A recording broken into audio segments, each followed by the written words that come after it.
que tu vas toujours bien. On continue sur la série de vidéos sur les vecteurs. Alors, je t'ai dit dans la première vidéo que tu allais avoir besoin de connaître le repère orthonormé. J'ai fait une vidéo à ce sujet si tu en as besoin. Voilà. Un repère orthonormé, c'est quoi? Donc, tu as l'axe des abscisses, rapidement, l'axe des ordonnées. Il est orthonormé. Ortho, ça veut dire que les axes forment un angle droit. Normé, c'est-à-dire que ici, si tu prends un carreau pour dire que ça fait une unité, tu prends aussi ici un carreau pour faire une unité. D'accord?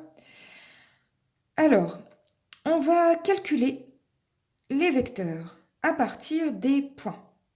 Alors, je vais te prendre 2 points. Alors voilà, on va prendre celui-là, le point A.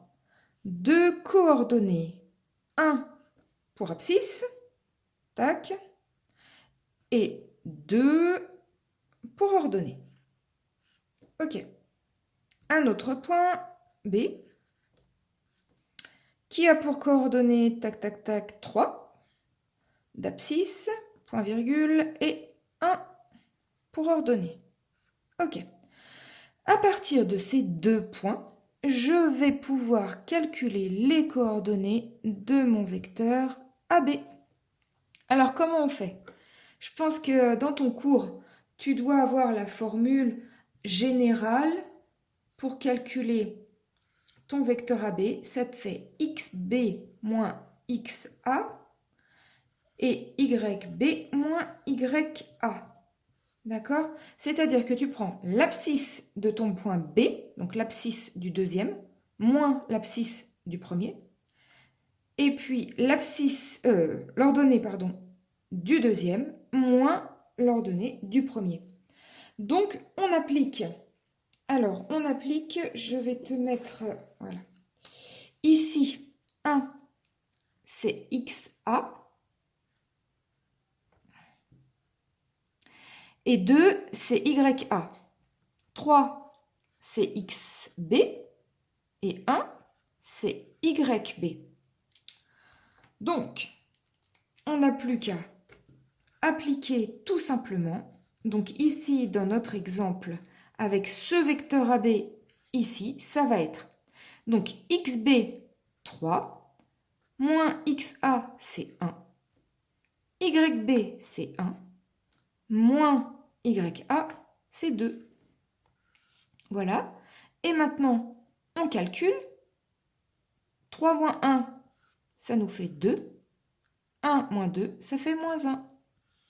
Voilà les coordonnées de notre vecteur. Pour ne pas te tromper, je te conseille sur un brouillon de bien marquer donc qui est XA, qui est YA, etc. Tes XB, YB, tout ça. D'accord?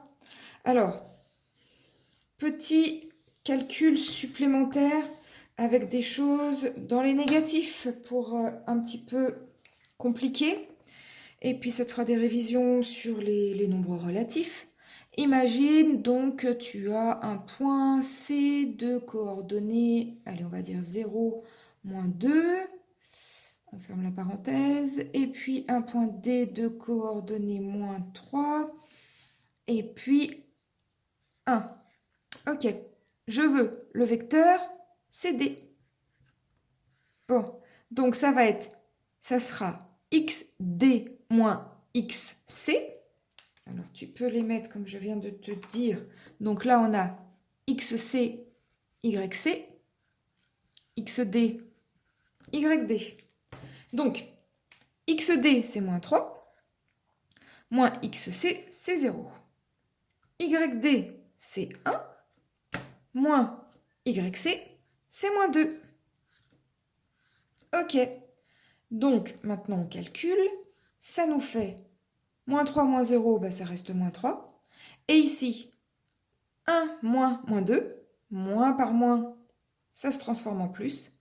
1 plus 2, ça fait 3. Voilà les coordonnées de ces dés. Alors, j'espère que tu as compris. Dis-moi si tu as compris. Dis-moi si tu as besoin d'autres exemples, d'autres exercices. Dis-moi ce dont tu as besoin. Voilà. Je te souhaite plein de bonnes choses et je te félicite de regarder des vidéos.